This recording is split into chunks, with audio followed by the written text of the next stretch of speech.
Katy Haberman. I'm a longtime member of this Unitarian Fellowship of Houston.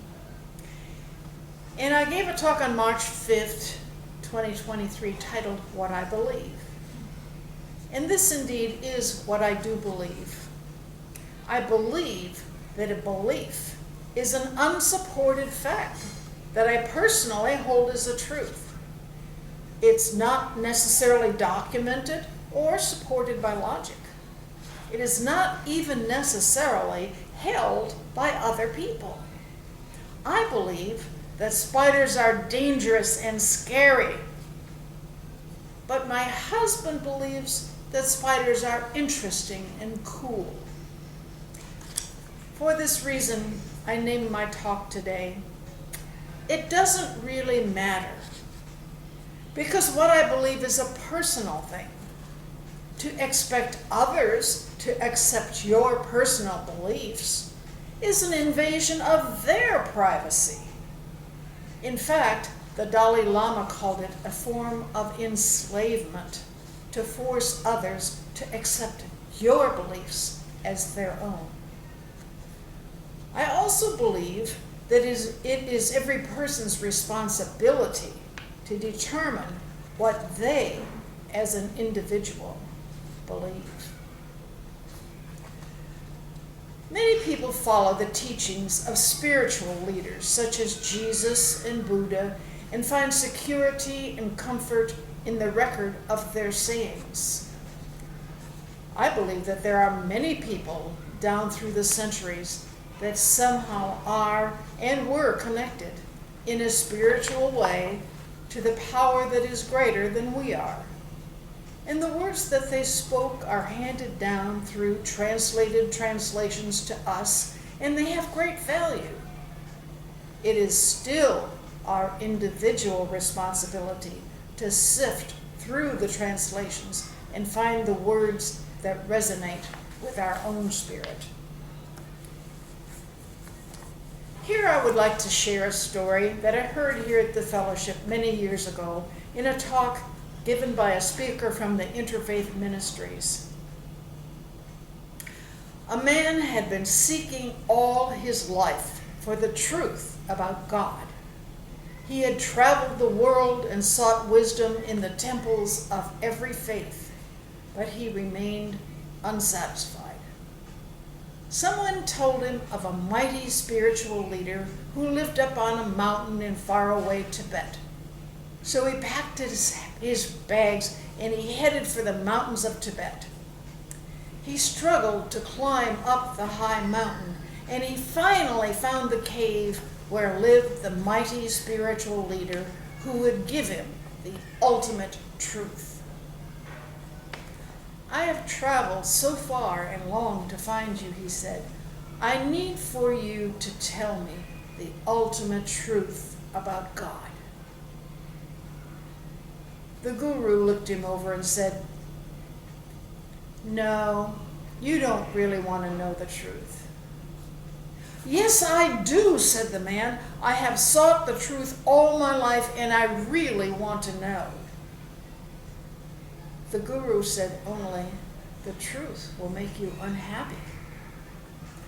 I don't care, said the man. I have sought all my life to find out the truth about God, and I must know.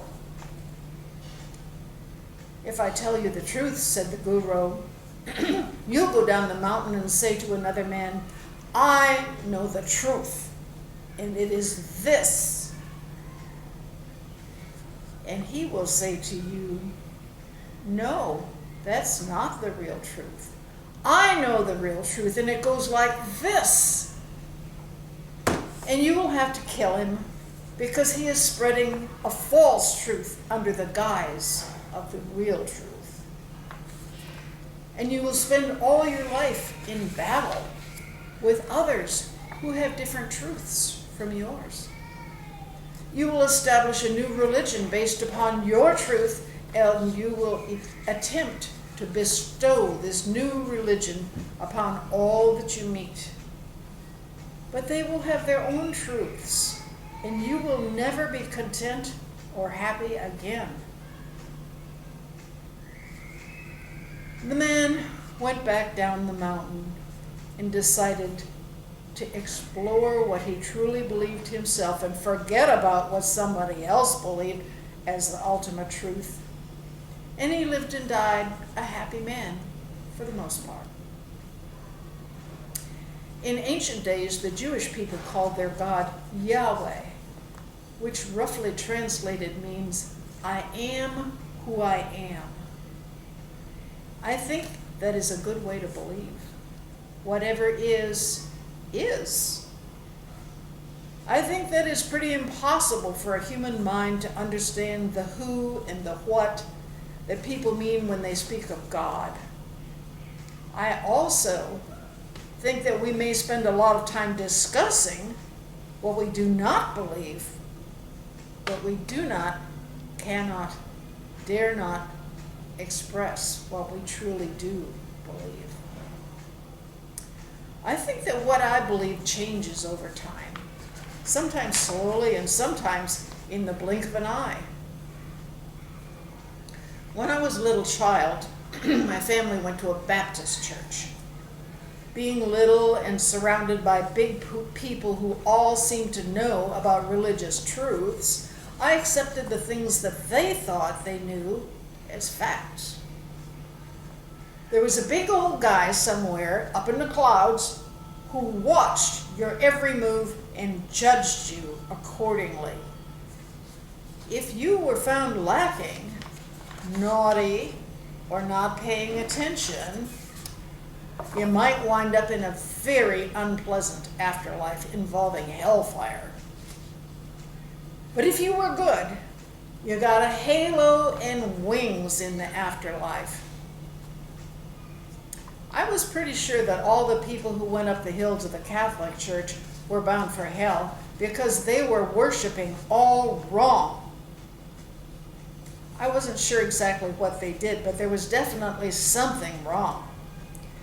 And God forbid that anybody should go bowling or dancing or drink beer.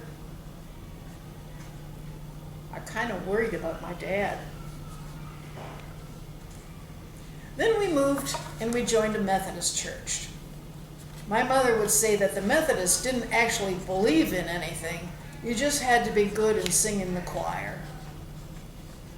Well, I sang in the choir and I was mostly okay, but I dated the Methodist preacher's son and I learned a lot about that being good stuff.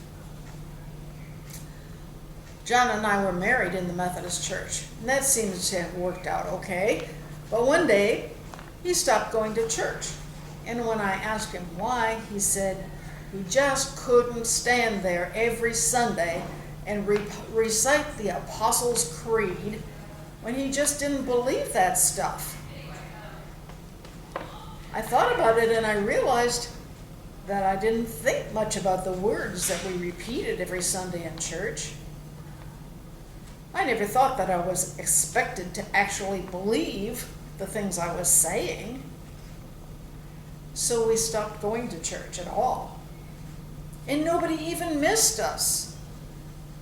Somebody came to the door about 6 months later and wanted us to pledge money to the church. They didn't even know that we'd stopped going. I missed the choir, though. I think we both missed being with people. And one Christmas, John said, "You know, there's a Unitarian church over on Wirt Road. Maybe we should stop in there and see what it's like." At first, I thought that nobody here really had any religious beliefs. The speakers were issue-oriented and community leaders. The fellowship was nice, though, and I met some interesting people. And then sometime in the late 90s or early 2000s, the program committee came up with the idea of asking members to give a talk about what I believe. I always liked to hear what others had to say, but I kind of avoided spelling out what I myself actually believed. Some folks apparently believed that there was no God and that there was no life after this earthly one. I just could not believe that this was it, that there was nothing else. Then one summer in 2001, I visited my sister in Las Vegas. She introduced me to a woman who was a brilliant attorney, but she had stage 4 cancer and had very little time left to live. She was unbelievably upbeat and interesting, and we bonded and we talked for hours. Then I went back to Houston, but then I had occasion to return to Las Vegas after about 4 months. One morning, I woke up with a voice in my head that said, "Tell Pat there's more." I just couldn't imagine saying that to this brilliant attorney. I knew that she was very ill by now and was sure that I would be invading her privacy, so I just ignored that voice. After lunch, everybody lay down for a nap because it was 104 degrees outside, and I again woke up with this voice in my head ordering me to tell Pat there is more. I told my sister about it, and she said, "Well, let's go see Pat." I still couldn't imagine saying that to her, but we went over to her house. By this time, Pat was mostly bedridden, but her husband helped her out to the living room, and she sat down in a recliner chair. I had just about decided not to say anything about the voice, but then I had to. I used all sorts of disclaimers saying I didn't know where this was coming from, but I just kept hearing a voice that told me to tell her that there's more. Pat leaped up out of her chair. "Oh my God," she said. "All my life I've been a practicing Catholic, and now that I know that I am dying, I have been praying to God to send me a sign that there is something more." This message was so powerful to me that even now, long after her death, I believe that there is something more beyond our life on earth. I believe that we as mere mortals cannot understand, cannot know what is beyond death, but that we do not need to know. I was talking the other day with my brother, who goes to a Presbyterian church, and I found that his beliefs were not unlike mine, that nobody really knows the big picture, no matter what the preacher says. We both concluded that animals are sentient beings and not unlike humans, and that there must be some spiritual continuation for all living things. I'm not too sure about mosquitoes and my neighbor's dog, though. But living things do have an energy that is measurable, and we know that energy just doesn't go away. Another prosaic incident sealed my belief in the life hereafter. When John's father was in the hospital with lung cancer, and he knew there was going to be no recovery, I asked him what he believed happened after he died, and he said, "Nothing. There's only this life on earth, and after we die, there's nothing." I didn't argue with him, but it made me feel really sad. After he had passed away, and a couple of years had passed, we were at the farm for Thanksgiving. And Jill was there, and she came downstairs one morning and she said, "Mom, I had the strangest dream last night." And I asked her what she had dreamed, and she said, "Granddad was here." And I said to him, "Granddad, what are you doing here?" And he answered, "I came to tell Katy that I was wrong." Now, what was that all about? I knew with a certainty that that dream was telling me that he was sending me a message that his being had not ended, that he was still somewhere, somehow, and that there is more than this life on earth. I believe that holding the promise of heaven or the threat of hell over people's heads is simply and purely a form of attempted control by the Christian church, and possibly a way of getting the money to roll in. On the other hand, I believe that the good in people's lives lives on some way, and perhaps the evil does too. As many songs say, I believe in love. I believe in love as a concept. I believe in love as practice. The whole romantic aspect of love is a necessary human and animal form of love to promote procreation. But the shared warmth of agape love is a way to keep civilization alive and going. Many years ago, I gave a talk on the subject of compassion. I did a painting that represented compassion with the very essence of our being at the center, and coming out immediately from that essence a brilliant color which I represented as being compassion or love for mankind. How do we express our love for mankind? We express it by being kind, by doing the right thing. Robert Fulghum, who is a Unitarian minister, wrote a book called All I Really Need to Know, I Learned in Kindergarten, which simplifies everything for us. Share everything. Play fair. Don't hit people. Put things back where you found them. Clean up your own mess. Don't take things that aren't yours. Say you're sorry when you hurt somebody. Wash your hands before you eat. Blush. Warm cookies and cold milk are good for you.